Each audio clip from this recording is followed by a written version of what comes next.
ప్రార్థనా సమయం అనే ఆధ్యాత్మిక కార్యక్రమానికి మిమ్మల్ని అందరినీ ప్రేమతో ఆహ్వానిస్తూ ఉన్నా. నేటి ధ్యానం కొరకు యెషయా గ్రంథం 43వ అధ్యాయము 11వ వచనం చదువుకుందాం. నేనే యెహోవాను, నేను తప్ప వేరొక రక్షకుడు లేడు. ప్రభునందు ప్రియ దేవుని బిడ్డలారా, ఈ వచనమును ఆధారం చేసుకొని ఇంకా అనేక వచనాలు ఆధారం చేసుకొని యెహోషాక్షుల వారి యొక్క బోధ అనేది ఈనాడు మనకు వినబడుతుంది. అంటే నేనే యెహోవాను, నేను తప్ప వేరొక రక్షకుడు లేడు అనేది. అయితే దేవుని బిడ్డలారా, బైబిల్ గ్రంథములోని లేఖన సారాంశాన్ని అంతటినీ గ్రహించి దానిని బట్టి మనం ఒక సిద్ధాంతమును లేకపోతే ఒక సత్యాన్ని ప్రకటించాలి. కానీ వీళ్ళు ఒక మాటనే ఎత్తుకొని యెహోవా తప్ప వేరొక దేవుడు లేడు, ఆయన రక్షకుడు అని బోధిస్తూ ఇంకా అనేకమైన అభిప్రాయాలు వారు తెలియజేస్తున్నారు. మొట్టమొదటగా వారుకున్న అభిప్రాయాలు మనం గమనిస్తే వారు చేసే బోధ కూడా రహస్యముగా బోధించుట అనేది మనకు కనబడుతుంది.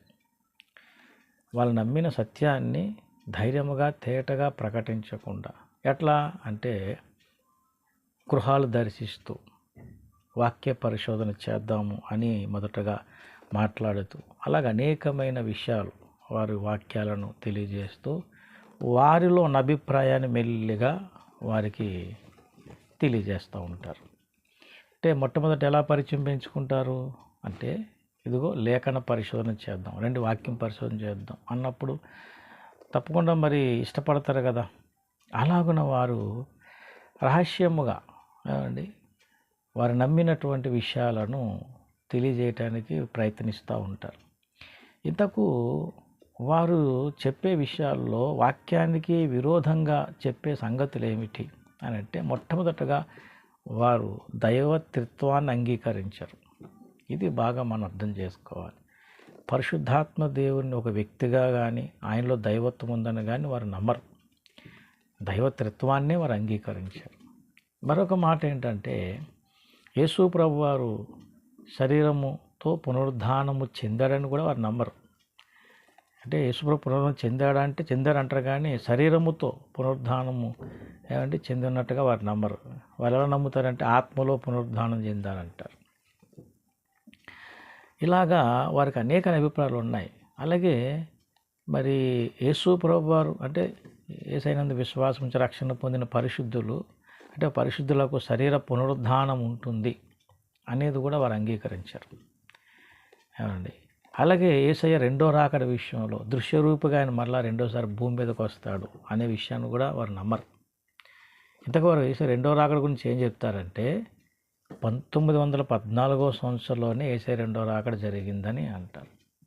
అలాగే యేసు ప్రభు వారి భూమి మీదకి వచ్చిన తర్వాత మరి 1000 ఏళ్ల పరిపాలన అనేది జరుగుతుంది అనే విషయాన్ని కూడా వారు అంగీకరించారు. ఇలాగా వారు కొన్ని అభిప్రాయాలు ఎన్నో వాక్య వ్యతిరేకమైనవి ఉన్నాయి.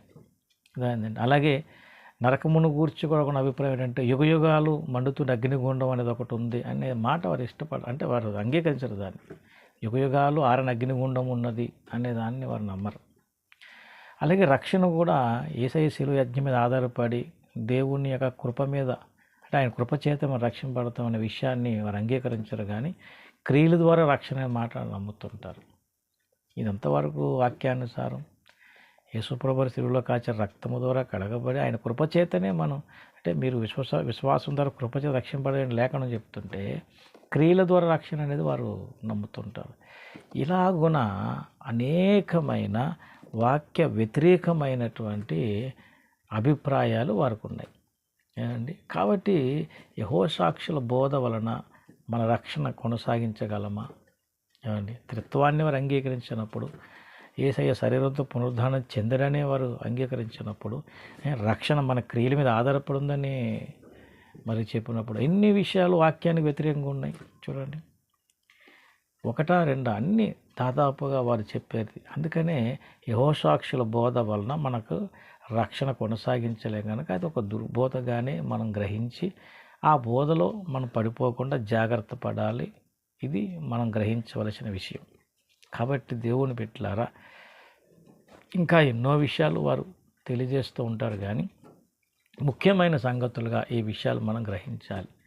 అండ్ యేసు రెండో రాకడ విషయంలో కానీ, నరకమును గురించి కానీ, త్రిత్వాన్ని గురించి కానీ, పునరుద్ధానం గురించి కానీ, అంటే పరిశుద్ధులకు శరీరం, అంటే పరిశుద్ధుల శరీరంతో పునరుద్ధానం చెందుతారనే విషయాన్ని గురించి కానీ వారు అంగీకరించని పరిస్థితి ఉంది కనుక ఈ బోధన మనం నమ్మకూడదు.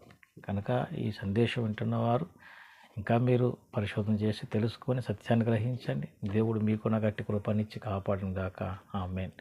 పరిశుద్ధమైన తండ్రి, ఈ సందేశం అందరిలోనూ ఫలింపజేసి మహిమ మీరే పొందమని, ఘనత మీరే పొందమని యేసునామమున వేడుచున్నాము తండ్రి. ఆమేన్.